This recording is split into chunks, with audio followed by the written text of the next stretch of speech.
कहानी रूस में रहने वाले दो मुख्य किरदारों की जिंदगियों को बारी बारी से दिखाते हुए शुरू होती है। पहला किरदार डोमिनिका इगोरोवा है। वह एक प्रसिद्ध बैले डांसर है और अपनी बीमार मां की देखभाल करती है। डॉक्टर से मिलने के बाद वह अपनी मां को देखभाल करने वाली महिला के पास छोड़ देती है ताकि वह थिएटर जा सके। थिएटर पहुंचकर वह कपड़े बदलती है और मेहमानों से मिलने से पहले मेकअप करती है। मेहमानों में उसका चाचा इवान भी होता है, जो रूसी सीक्रेट सर्विस में बड़ा अधिकारी है। इवान उसे दिमित्री यूस्टिनोव नाम के एक खतरनाक रूसी गैंगस्टर से मिलवाता है। दिमित्री उससे फोटो लेने को कहता है और फोटो लेते समय उसे गलत तरीके से छूता है। थोड़ी देर बाद शो शुरू होता है और डोमिनिका हमेशा की तरह बहुत अच्छा डांस कर रही होती है। अचानक उसका पार्टनर छलांग लगाकर उसके पैर पर गिर जाता है, जिससे उसका पैर टूट जाता है। उसे तुरंत सर्जरी के लिए ले जाया जाता है। अब कहानी दूसरे किरदार नेट नैश पर आती है, जो CIA में काम करता है। उसे एक मशीन वाला फोन आता है और वह उससे कुछ शब्द लिखवाता है। नेट उन शब्दों के आधार पर मीटिंग का पता निकाल लेता है। मीटिंग पर जाने से पहले वह अपनी बंदूक साथ ले लेता है। रात में एक गुप्त पार्क में मीटिंग होती है और नेट पहुंचकर देखता है कि एक कार उसका पीछा कर रही है। एक गुप्त आदमी जिसका नाम मार्बल है नेट की तरफ आता है और दोनों एक दूसरे को पार करते समय नेट उसे कुछ दे देता है। वे दोनों ऐसे चलते रहते हैं जैसे कुछ हुआ ही नहीं, पर वह कार अभी भी नेट का पीछा कर रही है। नेट मार्बल को भागने का मौका देने के लिए जमीन पर गोली चलाता है ताकि लोग ध्यान हटाकर उसकी तरफ देखें। जैसे ही कार उसे पकड़ने की कोशिश करती है, नेट भागता है और शहर की अमेरिकी एम्बेसी पहुंचते ही पुलिस उसे घेर लेती है। बॉस कहता है कि जानकारी सुरक्षित है, लेकिन फिर भी नेट को अपनी गलती की वजह से अमेरिका वापस भेज दिया जाएगा। अगले दिन इवान कर्नल जकारोव से मिलता है, जो सीक्रेट सर्विस के डायरेक्टर हैं। उनके ऑफिस में जनरल व्लादिमीर कोर्चनॉय भी वहाँ है। इवान को नेट की पार्क वाली मीटिंग का वीडियो दिखाते हैं और बताते हैं कि नेट CIA का आदमी है। उनका असली लक्ष्य उस दूसरे आदमी की पहचान पता करना है। अब कहानी वापस डोमिनिका पर आती है। वह अस्पताल में होश में आती है और देखती है कि उसका पैर धातु के फ्रेम में है। उसे जब पता चलता है कि वह अब डांस नहीं कर सकेगी तो वह रोने लगती है। इसके बाद 3 महीने का समय बीत जाता है। डोमिनिका, जो अभी भी छड़ी के सहारे चल रही है, वह इवान से मिलने आती है। इवान कहता है कि थिएटर ने डोमिनिका की जगह दूसरे डांसर को ले लिया है। वह बताता है कि थिएटर उसके घर और उसकी मां का इलाज चला रहा था, लेकिन अब क्योंकि वह डांस नहीं कर सकती, यह सारी सुविधाएं बंद हो जाएंगी। इवान कहता है कि वह उसकी मदद करना चाहता है, बस डोमिनिका जब चाहे उसके पास आ सकती है। जाते समय वह डोमिनिका के लिए एक लिफाफा छोड़ देता है। डोमिनिका लिफाफा खोलती है। तस्वीरों और रिकॉर्डिंग से पता चलता है कि उसका पार्टनर जानबूझकर उस पर गिरा था ताकि उसकी गर्लफ्रेंड डोमिनिका की जगह ले सके।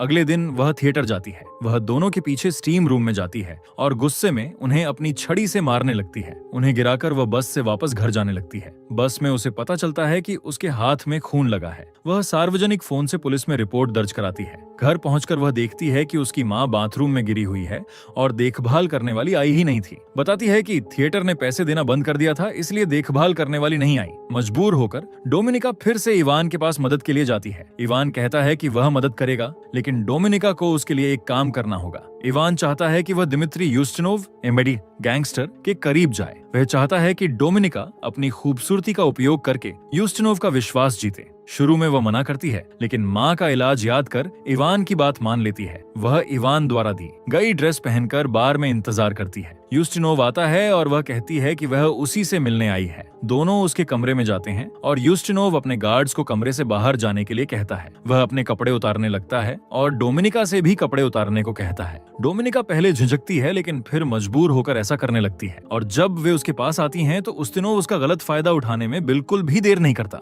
उनका शारीरिक संबंध अचानक रुक जाता है क्योंकि काला हेलमेट पहनकर एक आदमी पीछे से आता है और उस्तिनोव का गला काट देता है। वह उस्तिनोव की बॉडी को फर्श पर गिरा देता है, फिर इशारे से डोमिनिका को चुप रहने को कहता है।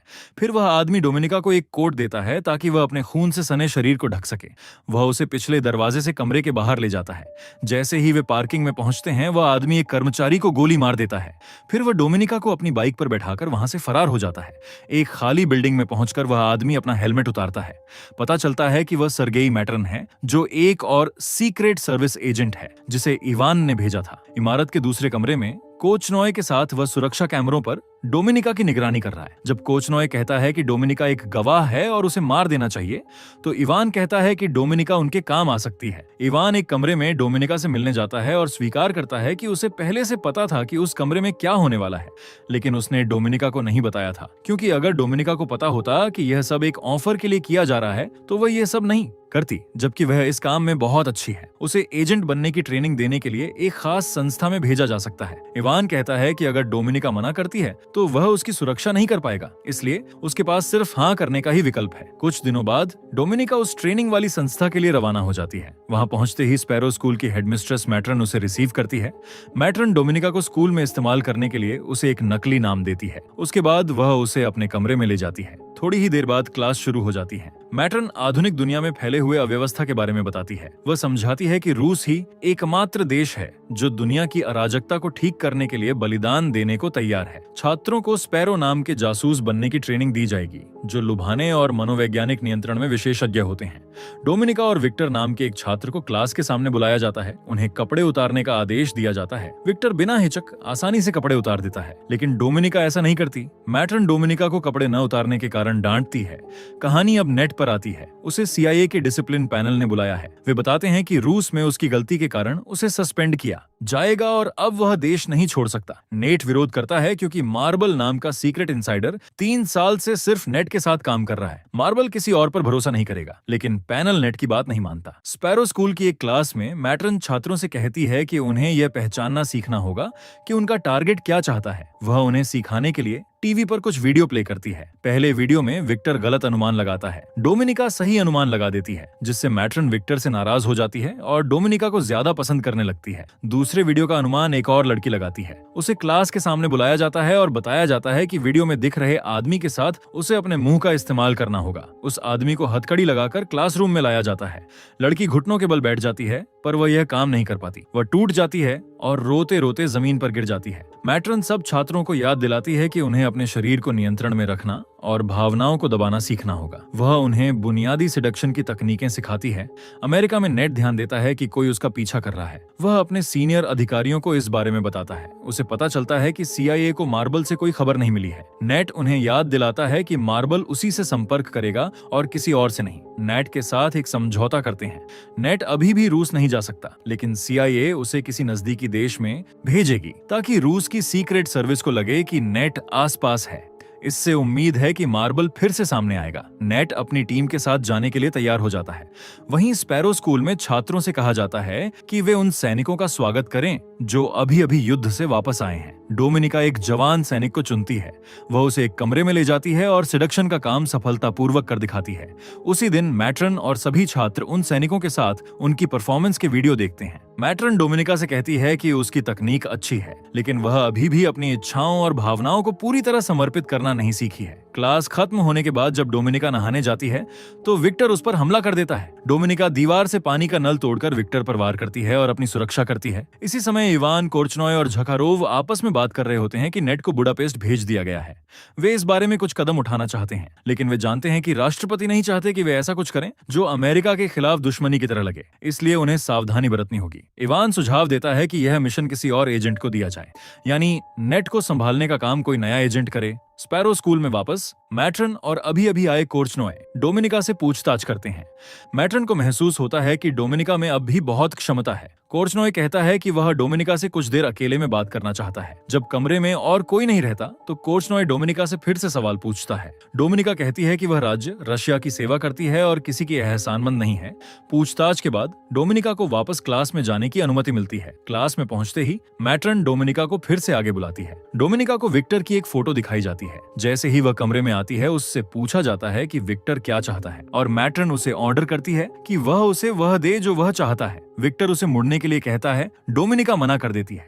फिर जैसे ही वह कपड़े उतारती है वह विक्टर से कहती है कि वह सिर्फ उसे देखे, और जब वह पूरी तरह से नंगी हो जाती है और वह टेबल पर पैर खोलकर बैठ जाती है और उसे अपने साथ कमरे में ले जाने के लिए उकसाती है। जब वह विक्टर का मजाक उड़ाती है तो वह उसे खड़ा नहीं कर पाता है और गुस्से में वहां से चला जाता है। फिर डोमिनिका मैट्रन के सवाल का जवाब देती है। कोर्चनॉय प्रभावित हुआ। कुछ देर बाद मैट्रन फिर से डोमिनिका से अकेले में मिलती है और उसे बताती है कि उसे मॉस्को वापस भेज दिया जाएगा। कुछ समय बाद में जब वह अपनी माँ से उनके घर पर मिल रही होती है तो डोमिनिका को एक कॉल आता है जिसमें उसे इवान से एक होटल में मिलने के लिए कहा जाता है। जब वह वहां पहुंचती है तो वह उसके साथ बैठती है और वह उसे अपना अगला मिशन बताता है। उसे बुडापेस्ट भेजा जाएगा ताकि वह नेट से दोस्ती कर सके और उसका भरोसा जीत सके, ताकि वह उनके जासूस की पहचान जान सके। वह उसे एक नया पासपोर्ट और नए नाम वाले डॉक्यूमेंट्स देता है। डोमिनिका बिना खाए पिए चली जाती है। कुछ दिनों बाद वह बुडापेस्ट पहुंचती है और एक अपार्टमेंट में रहने जाती है। जिसे वह अपनी साथी मार्टा के साथ शेयर करेगी। उस दिन वह अपने नए बॉस स्टेशन चीफ मैक्सिम वेलेंटोव से मिलती है और उससे नेट के बारे में कुछ जानकारी मांगती है। अगले दिन वह नेट का रूटीन जानने के लिए उसके पीछे पीछे घूमती है। अगले दिन डोमिनिका नेट के साथ उसी स्विमिंग पूल में जाने लगती है और जब वे बिल्डिंग से निकलते हैं तो उसे अपने पास आने देती है। वे थोड़ी बातचीत करते हैं, लेकिन डोमिनिका उसे पाने के लिए बहुत मेहनत करती है। अगले दिन वह पूल पर नेट को नहीं ढूंढ पाती है और रिसेप्शनिस्ट उसे बताता है कि उसकी आईडी गायब हो गई है। नेट को पहले से ही पता था कि वह वैसी नहीं है जैसा वह कहती है। हम उसे अपने सीनियर्स को समझाते हुए देखते हैं कि वह कई नामों का इस्तेमाल कर रही है और वह इवान से कनेक्शन बता रही है। उसे लगता है कि वह कीमती है और उसका असली नाम इस्तेमाल करना उकसाने जैसा है। कुछ हिचकिचाहट के बाद उसके सीनियर्स उसे उसके करीब जाने देते हैं ताकि वह उससे खुफिया जानकारी इकट्ठा कर सके। अपनी प्रगति की रिपोर्ट करने और दूतावास पास मांगने के लिए वॉलंटोव जाने के बाद डोमिनिका दूतावास का दौरा करती है और मार्टा को स्टेफनी बाउचर के साथ बातचीत करते हुए देखती है। नेट ने उसकी बातचीत में बाधा डालते हुए स्वीकार किया कि पूल से उसकी आईडी चुराने वाला वही था और अगले दिन 8 बजे उसे डिनर पर बाहर चलने के लिए कहता है। डोमिनिका इसके लिए सहमत हो जाती है। अपने अपार्टमेंट में वापस आकर डोमिनिका मार्टा के कमरे की तलाशी लेती है और पता चलता है कि वह वाउचर से खुफिया जानकारी खरीद रही है। मार्टा फिर घर लौटती है, लेकिन उसे ऐसा करते हुए पकड़ नहीं पाती है। वह डोमिनिका को वॉलंटोव द्वारा मॉस्को भेजी गई रिपोर्ट की एक कॉपी देती है। लगता है डोमिनिका ने एक और दुश्मन बना लिया है। अगले दिन काम के बाद वह वॉलंटोव का पीछा करते हुए एक बार में जाती है और उससे एक बेहतर रिपोर्ट के साथ अपना समय खरीदने के लिए कहती है। फिर उसके छोटे सदस्य का मजाक उड़ाकर उसे मुक्का मारने के लिए उकसाती है। उसकी हिंसा अब सिक्योरिटी कैमरों पर है और डोमिनिका उससे कहती है कि वह एक बेहतर रिपोर्ट लिखेगी या वह रिकॉर्डिंग पुलिस के पास ले जाएगी। जब यह सब हो रहा होता है तो नैट एक रेस्टोरेंट में अकेला अपनी डेट का इंतजार कर रहा होता है। वह उठकर वहां से चला जाता है, लेकिन डोमिनिका उसका करीब से पीछा कर रही होती है। अपने अपार्टमेंट में वापस आकर नैट को फोन पर एक और कोडेड मैसेज मिलता है, जिसे वह जल्दी से लिख लेता है और समझ लेता है कि उसमें वेना लिखा है। वह जाने ही वाला होता है कि रोती हुई डोमिनिका उसके कमरे में दस्तक दे देती है। वह उसे आने देता है, उसे विस्की शेयर करते हुए अंदर आने के लिए कहता है। डोमिनिका उसे बताती है कि उसके बॉस ने उस पर हमला किया है। जब नैट उससे पूछता है कि उसे कैसे पता कि वह यहाँ रहता है, तो वह टीवी का वॉल्यूम बढ़ा देती है ताकि उसे कुछ सुनाई न दे। डोमिनिका उससे पूछती है कि रूस के उस पार्क में क्या हुआ था और जब वह बताता है तो वे उसे चूम लेती है। नैट उसे घर जाने के लिए और ये भी पूछता है कि वो क्या चाहती है। अगले दिन इवान वियना जाने से पहले डोमिनिका से मिलने जाता है। वह नैट के साथ उसकी प्रोग्रेस के बारे में पूछता है, क्योंकि उनके सीनियर समय खरीदने के लिए बेसब्र हो रहे हैं। वह झूठ बोलती है और उसे बताती है कि वह भी मार्टा के साथ उसके बाउंसर केस पर भी काम कर रही है, लेकिन उसे और पैसों की आवश्यकता होगी। इवान मान जाता है और अपना पासपोर्ट को मांगता है। डोमिनिका उसके लिए ले आती है, लेकिन चुपके से उसका पासपोर्ट देखे बिना नहीं। उसके जाने के बाद मार्टा अपनी गन लेकर डोमिनिका के पास आती है। वह झूठ सुन लेती है और गुस्से में आ जाती है, क्योंकि बाउचर केस सिर्फ उसका होना चाहिए। डोमिनिका वादा करती है कि वह उसे सारा क्रेडिट और ज्यादा पैसे देगी। उसने बस एक्स्ट्रा टाइम के लिए झूठ बोला था। मार्टा सिर्फ इसलिए स्वीकार करती है क्योंकि उसके पास कोई और ऑप्शन नहीं है। बाद में डोमिनिका वियना चली जाती है और वहाँ एक बैंक अकाउंट खोलती है, जबकि उधर मार्टा वॉलंटोनॉफ से मिलने जाती है और उसे बताती है कि वह जानती है कि डोमिनिका से कैसे छुटकारा पाना है। डोमिनिका उस रात अपने घर लौटती है और देखती है कि मार्टा की बाथटब में हत्या कर दी गई है। अचानक सर्गेई उसके पीछे आ जाता है और उसकी गर्दन पकड़कर उसे चेतावनी देता है कि ऐसा ही होता है उन लोगों के साथ जो सीक्रेट शेयर करते हैं। वह उससे यह भी कहता है कि गायब होने से पहले पुलिस को फोन कर दे। अब हम नैट पर आते हैं, जो वियना में मार्बल से मिलने के बारे में अपने सीनियर्स को रिपोर्ट कर रहा है। वियना में मार्वल नाम के आदमी ने उसे कुछ फाइलें दी, जिन्हें देखकर पता चलता है कि डोमिनिका एक स्पैरो एजेंट है। यह देखकर नेट को लगता है कि उसे डोमिनिका को आसानी से अपने साथ मिलाया जा सकता है। उधर पुलिस डोमिनिका से सवाल पूछ रही है, लेकिन वह कोई जानकारी नहीं देती। पुलिस स्टेशन से बाहर आते ही उसे नेट बाहर खड़ा इंतजार करते मिलता है। दोनों उसके घर वापस जाते हैं। घर पर नेट यह मान लेता है कि उसे पता है कि डोमिनिका स्पैरो एजेंट है। जवाब में डोमिनिका अपनी पूरी कहानी सुनाती है और बताती है कि उसे बस अपनी माँ की सेहत और भलाई की चिंता है। नेट उसकी सुरक्षा का भरोसा देता है और कहता है कि वह उसके लिए दोहरी एजेंट बने। डोमिनिका कहती है कि अभी उसे आराम चाहिए। नेट उसे अपना कमरा दे देता है ताकि वह सो सके। रात में वह कमरे से बाहर आ जाती है और नेट के साथ शारीरिक नजदीकी में शामिल हो जाती है। वह नेट से पूछती है कि क्या वह उस पर भरोसा कर सकती है। नेट हाँ कहता है तो वह उसके साथ सोती है। अगली सुबह डोमिनिका पुष्टि करती है कि वह उसका प्रस्ताव मानने को तैयार है। फिर डोमिनिका अपनी रोजमर्रा की जिम्मेदारियों में लौट जाती है। वह नेट के बारे में गलत रिपोर्ट लिखती है, जिसमें लिखा जाता है कि नेट उसके नियंत्रण में है। फिर वह अपने ठिकाने पर वापस आकर नेट के संकेत का इंतजार करती है।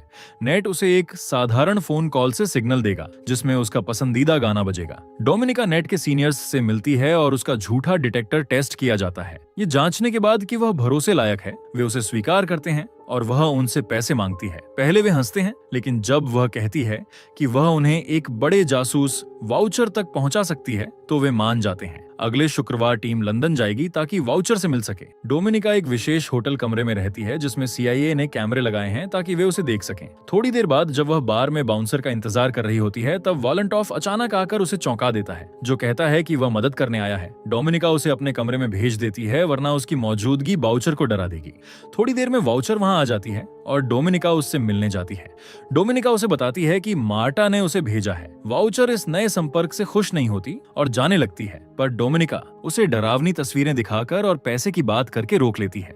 दोनों महिलाएं कमरे में जाती हैं, जहां वॉलंटॉफ पहले से मौजूद है। वाउचर उसे पैसे के बदले में डिस्क देती है। डोमिनिका दिखावा करती है कि वह डिस्क को चेक कर रही है, लेकिन असल में CIA को डिस्क भेज रही है। वे वाउचर से कहते हैं कि 1 घंटे इंतजार करे और फिर वहां से चले जाते हैं, लेकिन वाउचर घबराई और नशे में होती है, इसलिए इंतजार नहीं करती और वहां से निकल जाती है। बाहर आते ही उसे लगता है कि कोई पीछा कर रहा है। डर के कारण वह पैसे फेंकती है और सड़क पार करती है। सड़क पार करते समय एक ट्रक उसे टक्कर मार देता है। इस हादसे के दौरान डोमिनिका और वॉलंटॉफ कार में होते हैं और उन्हें फोन पर घटना की सूचना मिलती है। वॉलंटॉफ कहता है कि उन्हें तुरंत मॉस्को लौटना है और वह डोमिनिका का पासपोर्ट भी ले लेता है। मॉस्को पहुंचते ही इवान वॉलंटॉफ को गिरफ्तार करने से पहले उससे डिस्क छीन लेता है। उन दोनों पर अमेरिकी एजेंटों की मदद करने का शक है। जब डोमिनिका से पूछताछ होती है वह सब नकार देती है, इसलिए उसे सच निकालने के लिए कई तरह से यातना दी जाती है। वह झुकती नहीं। वे उसे एक वीडियो भी दिखाते हैं जिसमें वॉलंटॉफ को झूठ बोलने पर मार दिया गया था। पूछताछ करता बंदूक उसके सिर पर रखकर धमकाता है, लेकिन वह फिर भी झूठ ही बोलती है। फिर वे उसे और यातना नहीं देते। इवान आगे की जिम्मेदारी ले लेता है। डोमिनिका इवान को भावनात्मक रूप से मनाकर अपनी सुरक्षा करवाने में सफल रहती है। उसे घर जाने दिया जाता है, पर वहां पहुंचकर वह खुद को इतना टूटा हुआ महसूस करती है कि मां को गले भी नहीं लगा पाती कर रही होती है। कोर्टनी और झकारोव के साथ कठिन मीटिंग के बाद इवान घर लौटता है, जहां डोमिनिका पहले से बैठी होती है। इवान बताता है कि उसने जो नेट पर काम जारी रखने की रिक्वेस्ट की थी वह मंजूर हो गई है। वहां से जाते समय वह डोमिनिका इवान को किस करती है। वह बुडापेस्ट वापस जाती है और नेट से मिलती है। नेट अपने घर ले जाता है और अपने मन में यह शक जताता है कि उसे इतनी जल्दी कैसे छोड़ दिया गया। डोमिनिका उसे मनाती है कि वह उसे और उसकी मां दोनों को अमेरिका भेज दे और ज्यादा पैसे दे। आधी रात को शोर सुनकर डोमिनिका जाग जाती है। वह रसोई में जाती है, जहां सरगेई नेट को यातना दे रहा था। पहले वह सरगेई का साथ देती है और नेट को चोट पहुंचाने में मदद भी करती है, ताकि सरगेई को लगे कि वह सच में उनके साथ है। जैसे ही सरगेई का ध्यान हटता है वह उस पर हमला करती है और नेट को कुर्सी से छुड़ाने की कोशिश करती है। तीनों के बीच तीखी लड़ाई होती है, लेकिन ज्यादा देर नहीं चलती। लड़ाई में सरगेई फिसल जाता है और डोमिनिका उसे चाकू मार देती है के लिए। अगले दिन वह अस्पताल में आंखें खोलती है और बाहर जाकर सिगरेट पीती है। तभी कोर्चनॉय नाम का व्यक्ति आता है और बताता है कि वह ही मार्वल है। उसे लगता है कि वह पकड़ा जाएगा और बिना किसी उद्देश्य के मरना नहीं चाहता, इसलिए वह डोमिनिका से उसे बेनकाब करने के लिए कहता है, ताकि वह एक नेशनल हीरो बन सके और एक जासूस के तौर पर उसकी जगह ले सके। डोमिनिका उसे पक्का जवाब नहीं देती। उसके बाद वह नेट की हालत चेक करती है और फिर वहां से निकल जाती है। अंत में वह खुद पुलिस के हवाले हो जाती है और रूसी राजदूत से मिलने की मांग करती है। जब उसे उस आदमी के पास ले जाया गया तो उसने उससे कहा कि वह झकारोव को फोन करे और उसे बताए कि उसके पास जासूस का नाम है। वह कहती है कि अपनी आजादी के बदले वह यह नाम झकारोव को दे देगी। उसी रात लेन देन आदान प्रदान के लिए हवाई अड्डे पर एक मीटिंग तय की जाती है। नेट उसके साथ जाएगा ताकि वह पहचान सके कि जासूस कौन है। उसे भागने की कोशिश नहीं करनी चाहिए, वरना उसे गोली मार दी जाएगी। नेट उससे गुस्सा है क्योंकि उसे लगता है कि उसने उसका फायदा उठाया है, लेकिन जब रूसी उनके पास आते हैं तो उसे बहुत हैरानी होती है। वे एक जासूस को साथ लाते हैं। उसके चेहरे से बैग हटाते हैं और पता चलता है कि वह कोर्चनॉय नहीं है, बल्कि वह उसका चाचा इवान है। उसे फंसाया गया था क्योंकि डोमिनिका के बुडापेस्ट पहुंचने के बाद से उसके खिलाफ नकली सबूत तैयार किए गए थे। नेट जल्दी ही समझ जाता है कि मामला क्या है और वह कह देता है कि इवान ही असली जासूस है। बातचीत होने के बाद इवान को एक रशियन स्नाइपर द्वारा गोली मार दी जाती है और डोमिनिका को हेलीकॉप्टर से वापस रशिया ले जाया जाता है। रूस उसे हीरो बना देता है। सबको बताया जाता है कि उसने देश के लिए बड़ा काम किया है, इसलिए उसे अपनी बीमार मां के साथ आराम से रहने दिया जाता है, जैसे उसकी जीत हो गई हो। मूवी तब खत्म होती है जब उसे एक फोन कॉल आता है और लाइन पर सिर्फ उसका पसंदीदा गाना बजता है। इसी के साथ ये मूवी यही समाप्त होती है। मूवी अच्छी लगी है तो वीडियो को लाइक और चैनल को सब्सक्राइब जरूर करें।